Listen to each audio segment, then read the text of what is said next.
Assalamualaikum warahmatullahi wabarakatuh. Alhamdulillah, sholatu ala rasulillah, mabad. Kembali lagi kita akan mengkaji kitab Al-Matnu Syarif, kitab karangan dari Syekhona Khalil yang membahas terkait fikih-fikih dasar. Dan pembahasan kali ini tentang niat. Baik, langsung saja kita masuk ke materinya. Bismillahirrahmanirrahim. An-niyatu tawi niat.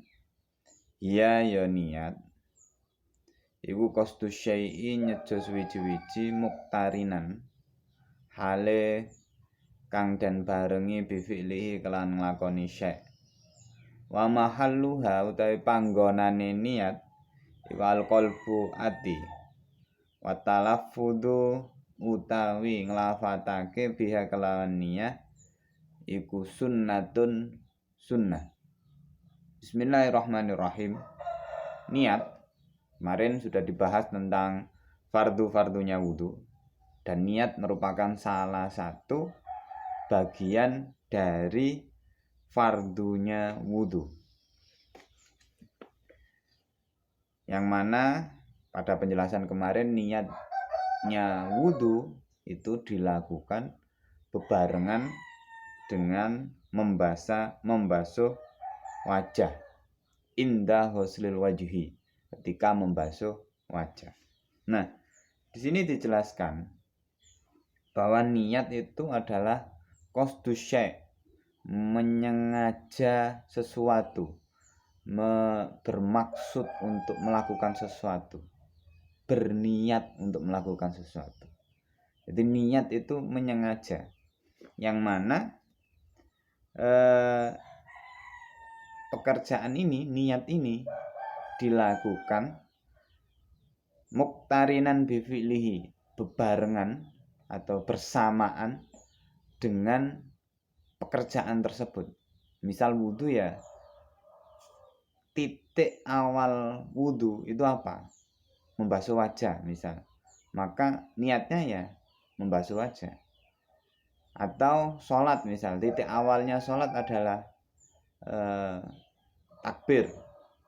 takbiratul ihram, maka niat itu ya berada di takbiratul ihram, inda takbiratul ihram. Begitu juga dengan puasa. Puasa titik awalnya ada di fajar misal, maka niatnya puasa itu ya ketika fajar itu.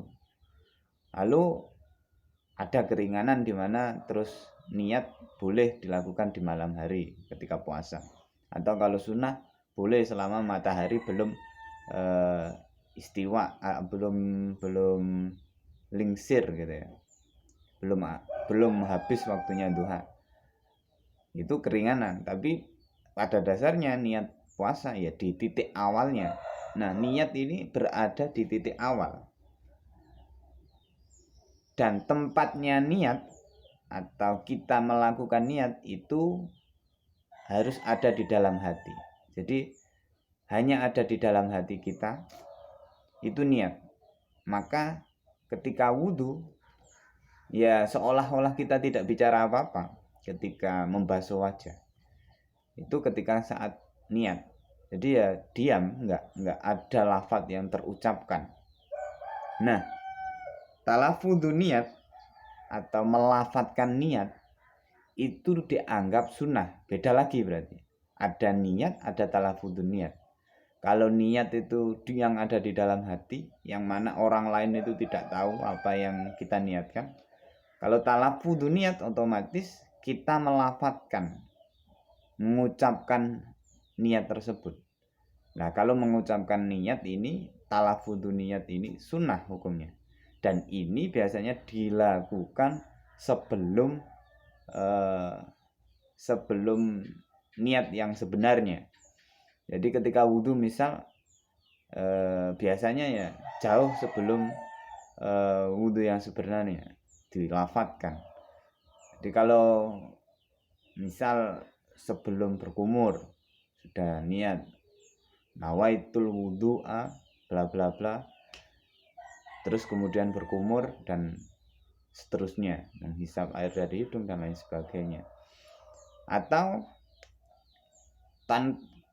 dia tipikal orang yang tidak melakukan kesunahan-kesunahan, maka langsung saja ketika niat talafudhu, niatnya sebelum membasuh wajah diucapkan, terus kemudian ketika membasuh wajah hatinya harus sadar bahwa dia akan melakukan wudhu. Itulah niat. Qasdu syai'. Nah, partikel-partikel apa saja yang perlu disadari ketika niat, yakni fi'lihi atau pekerjaannya itu sendiri, terus kemudian untuk siapa, alias lillahi ta'ala apa tidak, terus kemudian fardu atau tidak. Jadi kalau niat wudhu berarti harus ada penekanan di wudhunya, lillahi ta'alahnya, terus kemudian fardunya. Wudhu lillahi ta'ala fardu. Begitu juga dengan sholat. Akhirul kalam, assalamualaikum warahmatullahi wabarakatuh.